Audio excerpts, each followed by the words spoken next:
Hey everyone, how are you? I hope you all are fine. आज हम discuss कर रहे हैं क्लास 10th में फर्स्ट चैप्टर वर्ल्ड हिस्ट्री से हमारा यूरोप में राष्ट्रवाद का उदय। सबसे पहले जो है हमें एक पिक्चर दी गई है जिसके माध्यम से हमें चैप्टर को समझने में मदद मिलेगी। चलिए स्टार्ट करते हैं। इस इमेज में जो है इसको बनाया किसने है? इसके कलाकार हैं फ्रेडरिक सार्यू। और इसमें क्या बताया गया है? इसमें सबसे पहले देखिए एक लंबी कतार जो है वो व्यक्तियों की देखने को मिलती है जो कि कहाँ पर जा रही हैं। वो स्टैचू ऑफ लिबर्टी की जो है वो एक स्वतंत्रता की प्रतिमा जो है वो दिखाई दी गई है और उसके एक हाथ में जो है वो सिंबल दिया है जो कि नॉलेज का सिंबल है, मशाल है। और इस दूसरे हाथ में जो है मानवाधिकारों का घोषणा पत्र एक तरीके से हम कह सकते हैं। और इसके साथ ही जो ऊपर देखिए यहाँ पर जो है जीसस क्राइस्ट जो है वो दिखाए गए हैं। इसके साथ ही बहुत सारे और जो हैं इन्हें हम क्या कह सकते हैं, एंजल्स जो हैं वो दिखाए गए हैं। वो एक तरीके से इन्हें जो है ब्लेसिंग्स दे रही हैं। ये व्यक्ति क्या हैं? ये एक तरीके से जो है मानवाधिकारों के लिए और अपने नॉलेज के लिए जो है एक तरीके से खड़े हो रही हैं और अपने राष्ट्र राज्य के विचार के लिए जो है वो लगातार संघर्ष कर रही हैं। इनके हाथ में जो है वो अलग अलग जो है वो झंडे दिखाई दे रहे हैं और इसके आज़ादी के लिए जो है ये लगातार प्रयास कर रही हैं। जो मोनार्की सिस्टम है उसके अगेंस्ट जो है इनको दिखाया गया है। और जो ये नीचे मलबा दिखाई दे रहा है ये क्या है? ये मोनार्की सिस्टम के जो है वो अंत की निशानी है। ताज जो है ये एक तरीके से बिखरे हैं कि किस तरीके से जो मोनार्की सिस्टम है उसको ख़त्म कर दिया गया है और एक डेमोक्रेटिक रिपब्लिक स्टेट की ओर जो है वो आगे बढ़ रहे हैं। और इन्हें देखकर जो है इनके जो धर्म गुरु हैं जीसस क्राइस्ट हैं या फिर जो अदर जो हैं वो सब जो संत जो हैं वो इनको क्या कहें, ब्लेसिंग्स दे रहे हैं। 1848 में जो है फ्रेडरिक सार्यू जो एक कलाकार हैं उन्होंने 4 चित्रों की एक श्रृंखला बनाई है जिसमें उन्होंने एक अपने सपने का जो राष्ट्र है वो बताया गया है कि वो कैसा होगा, रिपब्लिक होगा और जो सोशलिस्ट विचार जो हैं वो उसके दिखाई देंगे। इसमें जो है वो सभी व्यक्ति एक तरीके से देखिए स्वतंत्रता की प्रतिमा स्टैचू ऑफ लिबर्टी की जो है वो वंदना करते हुए दिखाए गए हैं। एक हाथ में जो है वो ज्ञान की मशाल है जिसे हम नॉलेज का सिंबल मान रहे हैं और दूसरे में जो है वो अधिकारों का एक घोषणा पत्र जो है वो जारी किया गया है। और इसके साथ ही जो निरंकुश हैं, जो प्रतिमा के सामने ज़मीन पर निरंकुश संस्थानों के ध्वस्त अवशेष बिखरे हुए हैं, यानी इससे पहले जो ऑटोक्रेसी थी, जो मोनार्की सिस्टम है, उसकी समाप्ति की ओर घोषणा जो है यहाँ पर की गई है। ईसा मसीह संत फरिश्ते जो हैं वो इस दृश्य पर अपनी नज़रें जमाए हुए हैं और एक तरीके से उन्हें ब्लेसिंग्स दे रहे हैं नेशन स्टेट के विचार के लिए। नेक्स्ट पॉइंट है हमारा फ्रेंच रेवोल्यूशन का और नेशन स्टेट किस प्रकार से जो है वो अस्तित्व में आए हैं, इसकी जानकारी जो है वो यहाँ देखने को मिलती है। 1789 में जो फ्रेंच रेवोल्यूशन हो जाती है तो उसके बाद जो है सोसाइटी में किस प्रकार चेंजेस आते हैं और किस प्रकार जो है वो क्लासिफिकेशन चेंज हो जाता है उसके बारे में डिस्कस किया गया है कि किस तरीके से जो है सबसे पहले तो नेशनल जो उनका राष्ट्र ध्वज है उसका फ्रांसीसी झंडा जो है वो अलग तरीके से एक तरीके से जगह ले लेता है और स्टेट जनरल जो है इसकी जगह कौन ले लेता है? नेशनल असेंबली जो है वो इसकी जगह आ जाती हैं। नई जो है रचनाएं की जाती हैं, शपथ ओथ समारोह जो है यहाँ पर होते हैं और इसके साथ ही शहीदों का गुणगान किया जाता है। और ये सब जो है एक राष्ट्र के नाम पर हुआ है और यहाँ पर क्या है उनमें एक राष्ट्रवाद की भावना जो है वो नागरिकों के बीच देखने को मिलती है। और नेशन स्टेट का जो है वो कॉन्सेप्ट कहीं ना कहीं स्टार्ट जो है यहाँ से हो जाता है। और इसके साथ ही यहाँ पर जितने भी कानून के जो समानता का विचार है वो एक तरह से देखने को मिलता है। और यहाँ पर इम्पोर्ट आयात निर्यात शुल्क जो है वो यहाँ से बिल्कुल समाप्त कर दिया जाता है और एक समान जो है सिस्टम यहाँ पर लागू किया जाता है। भार और नापने के लिए एक समान व्यवस्था यहाँ पर जो है वो लागू कर दी जाती है। और इसके साथ ही जो फ्रांस की बहुत सारे जो क्लब जो थे यहाँ पर स्थापित हो जाते थे। यहाँ का जो एक फेमस क्लब था जैकोबिन क्लब, यहाँ के व्यक्ति जो हैं जो नेपोलियन बोनापार्ट हैं यहाँ पर जब वो सत्ता में आता है तो वो अपने विश्व के विभिन्न जो देश हैं हॉलैंड, बेल्जियम, स्विट्ज़रलैंड यहाँ पर जो हैं वो एक तरीके से राष्ट्रवाद का जो विचार है उसको प्रसार करने के लिए जो ये अपनी सेनाएं जो हैं वो लगातार विश्व के अन्य देशों में भेजता है। और आगे किस प्रकार से चेंजेस आते हैं चलिए देखते हैं। इसके साथ ही जो नेपोलियन है 1804 में एक नागरिक संहिता तैयार करता है जिसे बेसिकली हम जानते हैं नेपोलियन की संहिता के नाम से। उन्होंने क्या किया बेसिकली कि जो सोसाइटी थी जो फ्रेंच रेवोल्यूशन के टाइम पर, वहाँ पर जो समाज जो था वो अलग अलग वर्गों में बटा हुआ था। सबसे पहले हमने देखा था कि क्लर्जी चर्च जो है यहाँ पर इनका इम्पैक्ट सबसे ज़्यादा था, और प्रॉपर्टी में राइट भी इनको दिया गया था, और इसके साथ ही टैक्स से फ्री थे। इसके साथ ही जो सेकंड वर्ग था जो था हमारा नोबेलिटी का, और बाकी जो अदर स्टेट जो वर्ग थे वो यहाँ पर डिवाइडेड थे, जो कि आम नागरिक जो थे, किसान या मजदूर जिन्हें हम कह सकते हैं, वे सभी जो है वो थर्ड स्टेट में थे। तो उन्होंने क्या किया है, जन्म आधारित जो विशेषाधिकार थे नेपोलियन ने, वो सभी एक तरीके से समाप्त कर दिए हैं। अब क्लर्जी और नोबेलिटी और जो आम नागरिक हैं वो सभी जो हैं वो इक्वल हो गए हैं, किसी को भी जो है विशेषाधिकार नहीं रह गया है। और इसके साथ ही कानून के सामने जो है वो उन्होंने इक्वलिटी बिफोर लॉ जो है वो स्थापित कर दी है। और संपत्ति का अधिकार जो कि यहाँ पर सिर्फ हमने देखा कि क्लर्जी वर्ग और नोबेलिटी को जो था प्राप्त था, अब उसे समाप्त करके आम नागरिकों के लिए भी जो है वो खोल दिया गया। और जो प्रॉपर्टी है वो एक तरीके से उसके राइट को जो है सुरक्षित बना दिया गया है। इसके साथ ही जो है उन्होंने क्या किया है, फ्रांसीसी नियंत्रण के अधीन जो है ये नेपोलियन संहिता जो है वो लागू कर दी जाती है, जिसके कारण जो है एक तरीके से एडमिनिस्ट्रेटिव जो डिवीज़न है वो अच्छे तरीके से हो जाता है, और सामंती जो फ्यूडल सिस्टम है उसको समाप्त कर दिया जाता है। और जो किसानों के द्वारा जो दास व्यवस्था थी उसका भी समाप्ति एक तरीके से देखने को मिलती है।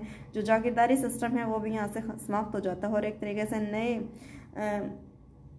सभी जो वर्ग जो है वो इससे खुश हो जाते हैं, जिसके कारण जो है नेपोलियन को वो एक तरीके से अपना आइडल या हीरो जो है समझने लग जाते हैं। लेकिन काफ़ी इसके साथ ही उन्होंने जो है एक इम्पोर्टेंट काम और किया था कि जो सिस्टम था, इनकी जो मुद्रा थी जो उसको जो है इन्होंने चेंज कर दिया है, क्योंकि यहाँ पर बहुत सारी मुद्राएं जो हैं वो लगातार चली आ रही थी, जिससे बहुत ज़्यादा जो है टैक्स अलग अलग स्टेट में जो है वो इनको पे करना पड़ता था। वो जो है इन्होंने समाप्त करके सिर्फ एक मुद्रा जो है यहाँ पर स्टार्ट कर दी है, और जिसके कारण काफ़ी ज़्यादा फ़ायदा जो है वो लोगों को होता है। इसके बाद जो है नेपोलियन एक तरह से इन सभी कार्यों को करके जो है वो यहाँ पर एक आइडल की श्रेणी में आ जाता है, लेकिन उसके तुरंत बाद जो है वो एक तरह से लोगों की पॉलिटिकल जो फ्रीडम है उसको एस्टेब्लिश जो है वो एक तरीके से समाप्त कर देता है, जिसके कारण जो है लोगों में जो है बहुत ज़्यादा विद्रोह की भावना जो है वो उत्पन्न हो जाती है। और इसके साथ ही फ्रेंच सेना में जो है वो लगातार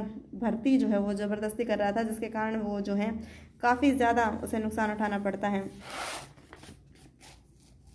उसके बाद यूरोप में नेशन का विचार जो है वो किस तरीके से आता है, उसके बारे में हमें डिस्कस करना है कि किस प्रकार जो है फ्रेंच रेवोल्यूशन एक तरह से एक भूमिका निभा रहा है, जिसके बाद जो है वो लगातार विश्व में अन्य स्तर पर जो है नए वर्गों का जो है वो उदय हो रहा है। और उसके बाद क्या क्या चेंजेस आ रही हैं, चलिए देखते हैं।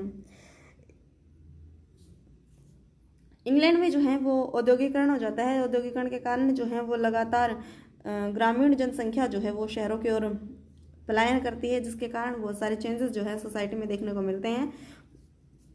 उदारवादी राष्ट्रवाद के मायने क्या थे? उदारवाद यानी लिबरलिज्म लैटिन भाषा के जो है लिबरल पर डिसाइड है, जिसका अर्थ होता है कि आज़ाद।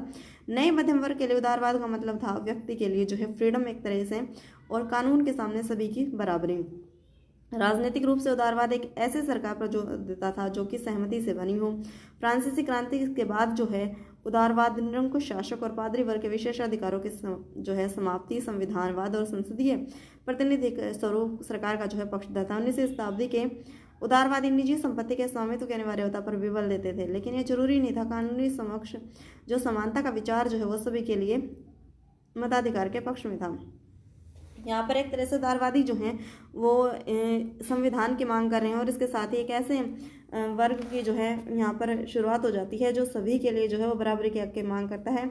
और निरंकुश शासक जो थे मोनार्की सिस्टम है उसके अगेंस्ट जो है वो कार्य करता है, और पादरी के लिए विशेषाधिकार जो है उनकी समाप्ति की बात करता है।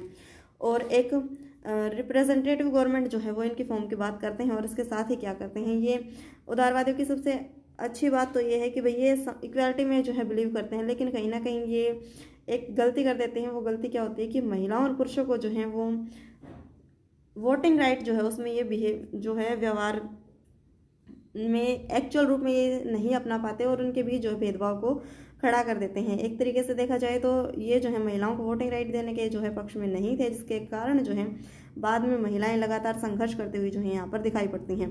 शासक के समय में सभी वयस्क पुरुषों को जो है वो मताधिकार प्राप्त हो जाता है और जो नेपोलियन संहिता जो है वो एक तरह से पुनः लौट आती है और महिलाओं को जो है अवयस्क मानते हुए उन्हें पिता और पतियों के अधीन कर दिया जाता है और संपूर्ण 19वीं और जो 20वीं शताब्दी के आरंभिक वर्षों में महिलाएं जो है वो और इसके साथ ही महिलाओं को तो जो है वोटिंग राइट नहीं मिलता, लेकिन जो पुरुष जो हैं वो इनमें क्या कर देते हैं, ये संपत्ति के बंटवारे को लेकर जो है इनके बीच लगातार संघर्ष जो है वो चलता रहता है, जिसके कारण ये लगातार जो है आंदोलन के लिए प्रयासरत रहते हैं।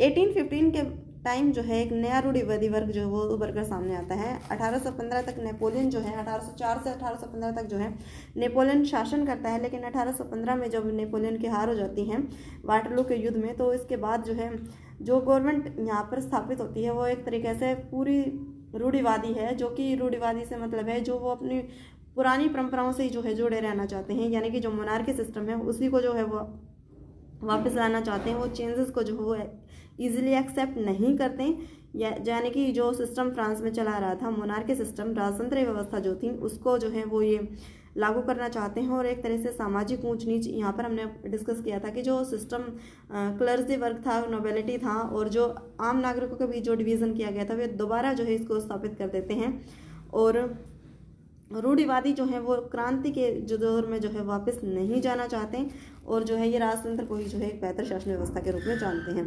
इसके साथ ही 1815 में ब्रिटेन, प्रशा, रूस और ऑस्ट्रिया जैसी शक्तियां जिन्होंने नेपोलियन को जो है हरा दिया था, ये क्या करते हैं, यूरोप के लिए जो है एक समझौता वियना में तैयार करते हैं। इस सम्मेलन की मेज़बानी जो है वो ऑस्ट्रिया के चांसलर ड्यूक मेटरनिख ने की है।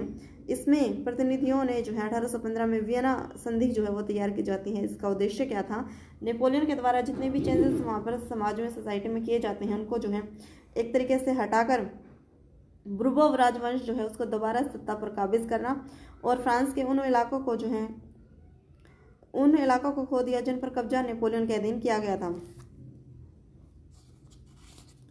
बेसिकली ये जो है नेपोलियन के द्वारा चेंजेस जो किए गए थे उनको हटाकर जो है जो पुरानी सत्ता है, पुराना जो सिस्टम है, राजतंत्र है, मोनार्की सिस्टम है, उसी को जो है वो ये लागू करना चाहते हैं। इन्होंने इसके लिए बहुत सारे चेंजेस जो वो हैं वो किए हैं, लेकिन इन्होंने एक चेंजेस जो नहीं किया वो है नेपोलियन ने जो 39 स्टेट थी उनका जो महासंघ स्थापित किया था उसको जो है यहाँ पर बरकरार रखा गया है। और 1815 के बाद जो है वो एक तरह से रूढ़िवादी शासन व्यवस्था है, मोनार्की सिस्टम जो है यहाँ पर कायम हो जाता है और यही जो है वो लगातार कार्य करता रहता है। इसके बाद जो है यहाँ पर जब मोनार्की सिस्टम जो है वो चालू हो जाता है तो उसके बाद क्या होता है कि जो यहाँ पर जो विद्रोह कर रहे थे उदारवादी जो थे, नेशन स्टेट का जिनमें भावना जो थी वो कार्य कर रही थी, वो एक तरीके से जो है वो भूमिगत हो जाते हैं। मीन्स वो यहाँ पर क्या कर रही हैं, एक तरीके से छिपकर कार्य करते हैं और क्रांतिकारी को जो है ट्रेनिंग देने के लिए और उनके विचारों का प्रसार करने के लिए जो है वो एक तरीके से गुप्त संगठन जो है वो बनाते हैं और उसी में जो है वो कार्य करते हैं। ऐसा ही एक व्यक्ति है इटली का क्रांतिकारी जिसका नाम है मैत्सनी।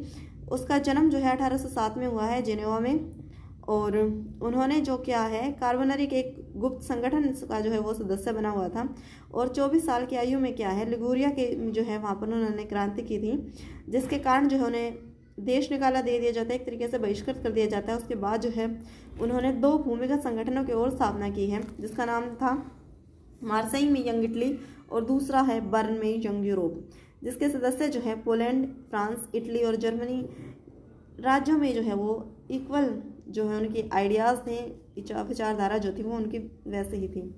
मैत्सनी जो है राजतंत्र का विरोध करके प्रजातांत्रिक मूल्यों को जो है स्थापित करने के पक्ष में थे। उसके बाद क्या होता है 1830 से 1848 का समय जो है वो एक तरीके से रेवोल्यूशन का टाइम है। यहाँ पर क्या पहला विद्रोह होता है 1830 में, जब बुर्बो राजवंश का जो राजा है 1815 में उसे दोबारा जो है सत्ता पर बहाल किया जाता है, मोनार्की सिस्टम दोबारा से स्टार्ट हो जाता है। उन्हें जो है उदारवादी क्रांतिकारियों ने उखाड़ फेंका और उनके जगह एक संवैधानिक राजतंत्र स्थापित किया, जिसका अध्यक्ष कौन था, लुई फिलिप था। मैटरनिख ने एक बार यह टिप्पणी की थी, जब फ्रांस छींकता है तो बाकी यूरोप को जो है सर्दी जुकाम हो जाती है। इसका अर्थ था कि फ्रांस में जितने भी चेंजेस आते हैं, फ्रांस की वजह से जो भी उसमें पॉलिटिकल, सोशल, इकोनॉमिक जो भी चेंजेस देखने को मिलते हैं उसका कहीं ना कहीं इम्पैक्ट जो है यूरोप पर अवश्य होता है। इसी वजह से कहा गया है कि जब फ्रांस छींकता है तो बाकी यूरोप को क्या है, सर्दी जुकाम हो जाता है। इसके बाद क्या है, 15वीं जो सेंचुरी हमारी यहाँ पर जो है यूनान जो है यहाँ पर ओटोमन साम्राज्य जो है वो कार्य कर रहा था। क्रांतिकारी राष्ट्रवाद की प्रगति से लिए 1821 से ही यहाँ पर जो है आज़ादी का संघर्ष जो है वो स्टार्ट हो जाता है। यहाँ पर प्राचीन यूनानी जो संस्कृति है उसके प्रति लोग जो है वो सहानुभूति रखते थे। कवि, कलाकार और व्यक्ति जो है वो यहाँ पर लगातार संघर्ष जो है वो कर रहे हैं।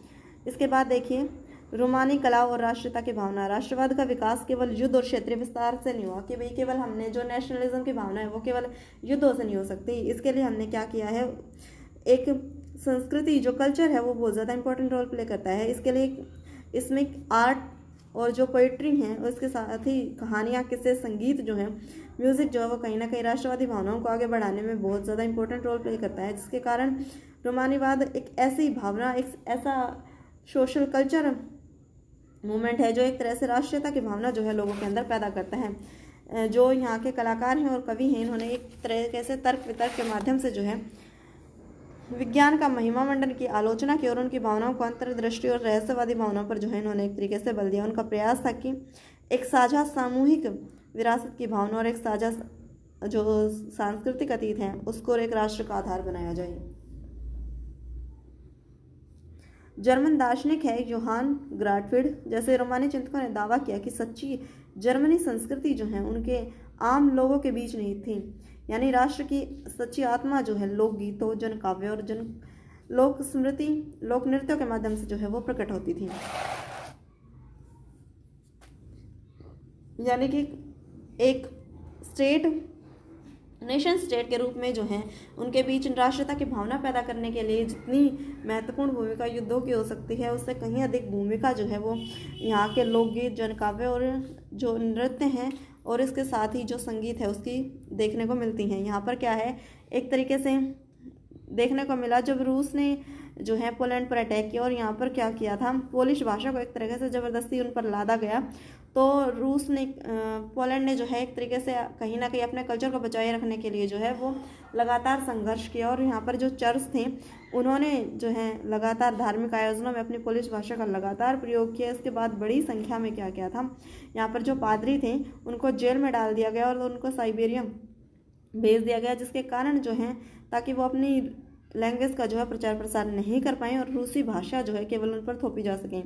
लेकिन पोलिश भाषा जो है रूसी प्रभाव के विरुद्ध जो है संघर्ष के प्रतीक के रूप में देखी जाने लगी कि पोलिश एक जो छोटा सा कंट्री है पोलैंड, वहाँ पर उन्होंने पोलिश भाषा को किस तरह से जो है वो जीवित रखा और लगातार संघर्ष जो है वो इसके लिए करते रहे। नेक्स्ट हेडिंग हमारी दी गई है वो है भूख, कठिनाइयाँ और जन विद्रोह। 1830 का दशक जो है यूरोप में भारी कठिनाइयाँ लेकर आया। 19वीं सदी के प्रथम भाग में जनसंख्या जो है वो लगातार बढ़ रही थी और रोजगार की तलाश में व्यक्ति जो हैं वो शहर आ रहे थे, जिसके कारण जो है वो लगातार जनसंख्या का दबाव जो है वो लगातार बढ़ता जा रहा था और गरीबी, भुखमरी की समस्या जो है वो लगातार देश को देखने को मिली थी। 1848 में क्या हो जाता है, ऐसा ही एक वर्ष था जहाँ पर जो है खाने पीने की कमी हो जाती है और बेरोजगारी जो है वो लगातार बढ़ती रहती है। पेरिस के लोग जो हैं वो सड़कों पर मजबूरन जो है वो उतर आते हैं, जहाँ जगह जगह पर जो है अवरोध जो है वो लगाए जाते हैं और लुई फिलिप जो है यहाँ पर जो शासक था उसको भागने के लिए मजबूर कर दिया जाता है और नेशनल असेंबली जो है एक गणतंत्र की घोषणा करते हुए 21 वर्ष से ऊपर के सभी जो नागरिक हैं, जो मेनली जो पुरुष हैं, उनको जो है मताधिकार दे दिया जाता है और काम के घंटे जो हैं वो डिसाइड कर दिए जाते हैं, उनके काम के अधिकार की गारंटी जो है वो यहाँ पर दे दी जाती है और रोज़गार उपलब्ध कराने के लिए राष्ट्रीय कारखाने जो है यहाँ पर एक तरीके से स्थापित किए जाते हैं। एक तरीके से तो यहाँ पर अच्छा काम हो रहा है कि वयस्क मताधिकार जो है यहाँ पर लागू कर दिया गया 21 वर्ष से सभी, लेकिन यहाँ पर सिर्फ पुरुषों को जो है मताधिकार प्रदान किया गया है, स्त्रियों को जो है यहाँ पर भागीदारी नहीं मिली है। हमने पीछे देखा कि 1789 की क्रांति से लगातार जो है वो महिलाएं संघर्ष कर रही हैं, लेकिन अभी तक भी उनको जो है वयस्क मताधिकार का अधिकार जो है वो नहीं मिला है। आगे बढ़ते हैं, अगली हेडिंग है हमारी 1848 में जो हमारे जो लिबरलिज्म है, जो उदारवादी हैं, उनकी क्रांति किस प्रकार होती है, चलिए स्टार्ट करते हैं, देखते हैं। फरवरी 1848 की घटनाएं जो हैं, राजा, जैसा कि हमने पीछे डिस्कस किया था कि देश में जो है गरीबी, बेरोजगारी, भुखमरी जो है वो लगातार जो है वो विद्रोह के सुर जो है वो जनता की ओर से आ रहे थे। और 1848 में जो है ऐसी घटनाएं देखने को मिली कि राजा को जो है राजगद्दी छोड़नी पड़ी थी। हमने अभी डिस्कस किया था, लुई फिलिप जो है वो यहाँ से अपनी शासक राजगद्दी छोड़कर जो है वो यहाँ से भाग जाते हैं और गणतंत्र की घोषणा जो है वो यहाँ हो जाती है और सार्वभौमिक मताधिकार जो है वो यहाँ पर स्टार्ट हो जाते हैं। इसके बाद क्या है, जो उदारवादी है वो बेसिकली क्या डिमांड कर रहे हैं, उदारवादी बेसिकली डिमांड कर रहे हैं कि संविधानवाद की मांग कर रही हैं, नेशनल इंटरेस्ट की बात कर रहे हैं, प्रेस की फ्रीडम जो है यहाँ की इसकी बात कर रहे हैं। और इसके लिए क्या किया उन्होंने, जो पॉलिटिकल पार्टीज़ हैं जर्मन इलाकों में वहाँ इन्होंने क्या किया, फ्रैंकफर्ट जो शहर है यहाँ पर जो है नेशनल असेंबली में जो है मतदान का लिए जो है डिसीजन लिया गया। और 18 मई 1848 को 831 जो टोटल मेंबर हैं, जो इलेक्टेड जो प्रतिनिधि हैं वो जो हैं फ्रैंकफर्ट जो संसद है वहाँ पर जो है अपना एक स्थान ग्रहण करने के लिए जाते हैं। सेंट पॉल चर्च में जो है यहाँ पर एक तरीके से संसद जो है यहाँ पर आयोजित हो रही है, जहाँ पर उन्होंने एक ड्राफ्ट जो है वो तैयार कर लिया है। लेकिन इस ड्राफ्ट में एक कमी है, यहाँ पर क्या है, जो मजदूर और जो किसान वर्ग है इसका जो है पुरजोर विरोध किया जा रहा है, क्योंकि इनके हितों की बात जो है वो इसमें डिसाइड नहीं की गई है, जिसके कारण जो है ये यहाँ के शासक जो है प्रशा के राजा यहाँ इसके पास जाते हैं और वो जो है इनके द्वारा बनाए गए संविधान को मानने से इनकार कर देते हैं। कोई भी किंग जो है वो बिल्कुल भी ये नहीं एक्सेप्ट करेगा कि भाई उसकी मोनार्की सिस्टम जो है वो समाप्त हो और उसे कॉन्स्टिट्यूशन के नीचे रखा जाए, जिसकी वजह से वो जो है ये इन्हें मानने से इनकार कर देते हैं। और सबसे बड़ी इन्होंने भूल क्या की है, सबसे बड़ी गलती की है, इन्होंने मजदूर और जो किसान हैं इनका समर्थन इन्होंने नहीं लिया है। आगे चलते हैं।